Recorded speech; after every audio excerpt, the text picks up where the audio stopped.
Salut tout le monde. Aujourd'hui, vidéo sur un sujet assez important. Beaucoup de personnes m'ont fait des retours pour avoir des conseils suite à l'achat de couteaux de cuisine, principalement couteaux de cuisine forgés donc en acier carbone. Et comme vous le savez, quand on va utiliser les aciers carbone, il va y avoir une patine qui va se créer dessus avec l'oxydation, enfin, du moins l'attaque des acides des aliments, et vous allez avoir la patine qui va se créer. Donc pour certaines personnes, ça fait partie de la vie du couteau, pour d'autres personnes, ça va être un problème esthétique et ils veulent essayer de s'en débarrasser, mais ne savent pas forcément comment faire. Donc je vous fais cette vidéo aujourd'hui pour vous montrer une des façons les plus simples, la moins coûteuse également, pour récupérer quelque chose de visuellement correct au niveau de votre couteau. Donc pour faire cette vidéo, j'utilise un de mes couteaux perso que j'ai dans ma cuisine, donc en 10-75. Donc on voit que la lame là, forcément, avec le temps, eh ben, elle a pris énormément de patine. Donc je vais vous montrer la technique, ultra simple, avec peu de moyens, pour reprendre quelque chose de correct. On fait ça tout de suite. Ok, nous y voilà. Donc là, vous avez vu, j'ai démonté ma lame. Je l'ai fixée dans un étau rotatif que j'ai acheté sur le net.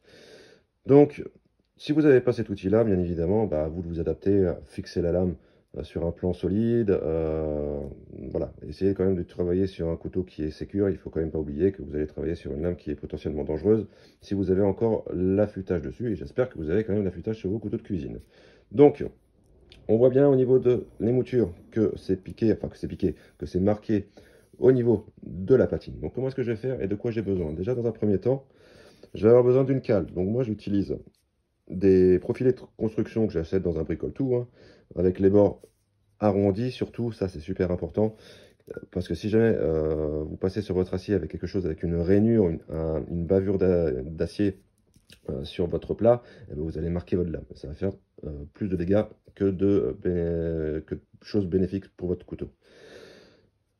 Également dur, évitez tout ce qui va être souple, sinon vous n'allez pas faire un travail, à mon sens, de qualité. Donc, ensuite, vous avez besoin de papier à poncer. Pareil, acheté en bricole-tout, hein. Voilà, différents formats, enfin différents grains. Donc là, je vais vous faire une démonstration sur du 400, sur du 180, suivi de 220, suivi de 320, et enfin de 400. Il faut savoir que vous pouvez bien évidemment aller beaucoup plus loin, ou si jamais le résultat vous satisfait au-dessous, bien évidemment, vous vous arrêtez. Donc, je prends mon papier à poncer que je viens caler sur ma cale, c'est le cas de le dire. Le but, ça va être de passer sur votre émouture en respectant bien évidemment la pente de l'émouture qui a été faite. Vous allez venir dans un premier temps, là ça va être le plus simple, avec le grain 180, positionner et faire des allers-retours sur l'intégralité de votre émouture. On voit, hein, tout de suite, on reprend du brillant.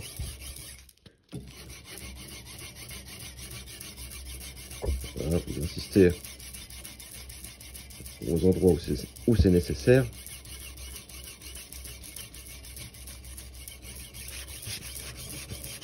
Et on voit tout de suite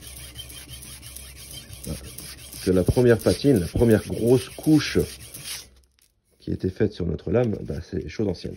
Déjà dans un premier temps, ça reprend un petit peu de fraîcheur.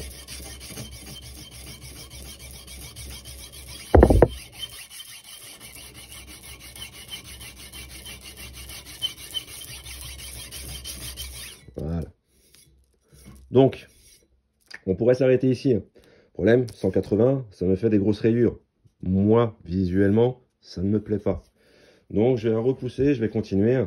Je vais descendre de grains. Donc, vous savez, hein, 180, ça va être un gros grain vis-à-vis du 220. Plus votre chiffre va être élevé, plus votre grain et votre finition de fait va être fine. Alors, faites attention aussi, bien évidemment, quand vous faites ce geste-là. Donc, les premiers gestes en 180 et en 220, par exemple, on va faire des mouvements un petit peu anarchiques d'avant en arrière.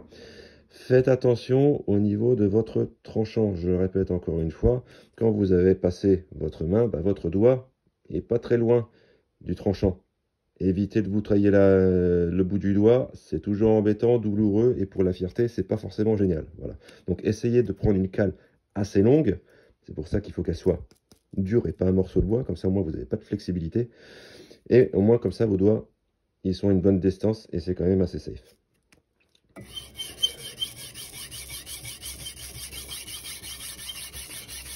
Donc certaines personnes le font sans liquide au niveau du tranchant. On peut également mettre un fluide pour permettre un décrassage, je dirais, de notre papier à poncer avec par exemple de la WD-40.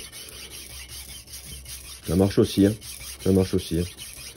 Alors c'est vrai que comme ça, sans liquide, le papier à poncer a peut-être tendance un petit peu à s'user un peu rapidement. Mais bon.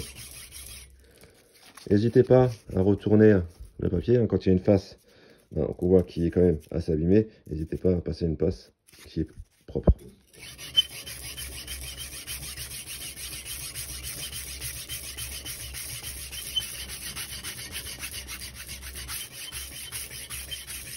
Voilà. Donc on voit bien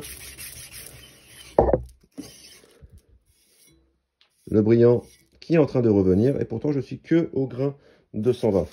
Hop, pour pas faire une vidéo qui est interminable, je vais passer tout de suite au 320. Donc là, à partir de maintenant, eh ben, on va essayer de faire quelque chose d'un peu plus propre. Là, on a fait des mouvements d'avant en arrière très rapidement. Là, on va essayer vraiment de faire un tiré vraiment parallèle vis-à-vis du bord.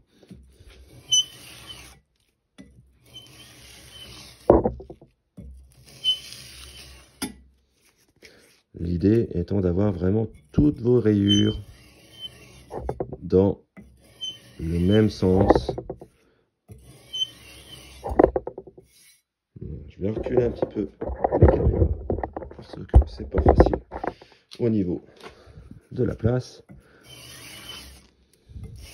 Voilà, donc là, cette partie-là, ça va être la plus ennuyeuse, si je puis dire. Hein. Après, tout dépend, encore une fois, de la finition que vous souhaitez obtenir. En plus, pour les couteaux qui ont une trempe sélective, eh ben, ça vous permet de révéler un petit peu le hamon, enfin de révéler, de refaire réapparaître le hamon qui aurait pu être caché avec la platine de votre couteau. Là, je ne sais pas si on le voit sur la vidéo, mais il y a vraiment le très léger hamon que j'avais créé lors de la réalisation de ce couteau-là. Couteau qui a maintenant quelques années.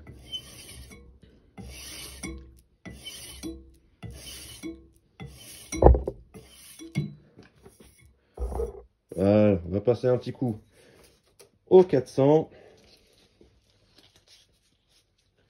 Hop. Et pareil, même technique, on revient. Alors rien ne vous empêche, bien évidemment, si vous voulez gagner un petit peu de temps, de revenir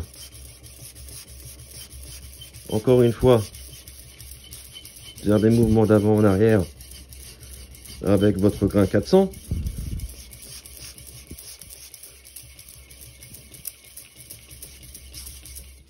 Ça, c'est bien évidemment faisable. Hein. Par contre, votre dernier geste sera obligatoirement d'avant en arrière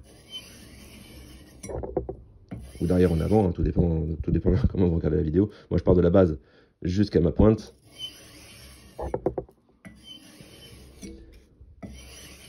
Pour vraiment avoir toutes mes rayures dans le même sens.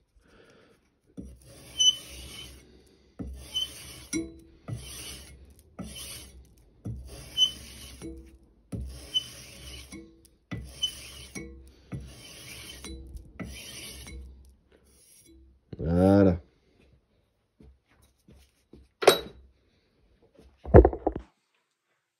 Donc voilà. Donc ce que vous avez vu, cette technique-là, ça s'appelle la technique du tirer long en coutellerie. Tirer long pour deux choses. Première chose, vous avez toutes les rayures qui sont dans la longueur de la lame. Deuxième chose, c'est que c'est très long à faire quand on commence à faire notre couteau. Là, pour vous, pour refaire un coup de fraîcheur sur votre lame, ça va très rapide. Vous avez vu, le temps de monter la vidéo, enfin de vous montrer, de vous expliquer, ça m'a pris 10 minutes à peu près. 10 minutes pour une face, vous prenez à peu près 10 minutes pour l'autre. Bien évidemment, vous n'avez pas le temps des explications. Voilà. Mais ça vous permet de refaire quelque chose à moindre coût sur vos lames et surtout de leur redonner quand même un petit peu de visuel intéressant. Voilà.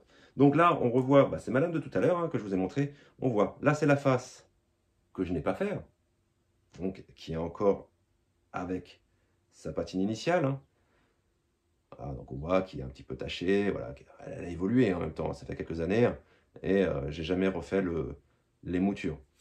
Et la face que je viens de vous montrer, jusqu'au grain 400, voilà, tout simplement, on voit la différence. Voilà. Qu'est-ce que ça m'a coûté? Un petit peu de papier à poncer. Donc vous allez dans un bricole-tout, vous achetez des feuilles de papier à poncer, vous en avez pour, allez, on va dire quoi, 3-4 euros. Vous calez votre lame, vous y allez tranquillement, et puis voilà, c'est parti, quoi. Faites attention vraiment par contre à ne pas vous blesser au niveau du tranchant, parce qu'il faut quand même prendre en considération que votre lame est potentiellement tranchante, et quand vous allez faire votre tir en long aussi, vous pouvez faire un petit peu l'affûtage de votre lame. Donc toujours soyez safe au niveau de la position de vos mains, ça serait bête de vous blesser. Voilà. Écoutez, j'espère que cette vidéo vous aura servi, j'espère que vous avez apprécié le contenu, de regarder également éventuellement d'apprendre certaines techniques, ou des choses que vous ne connaissiez pas. Vous n'avez plus qu'à, vous savez comment faire. Et on va rester dans le thème. Je vous présente déjà la prochaine vidéo. Donc je suis en train de la monter. Ce sera comment je fais mes couteaux de cuisine. Donc on verra. Donc vous aurez toutes les étapes, forge, montage, ainsi de suite. Donc si vous voulez regarder, un petit pouce bleu, vous abonnez. Et moi je vous dis à bientôt.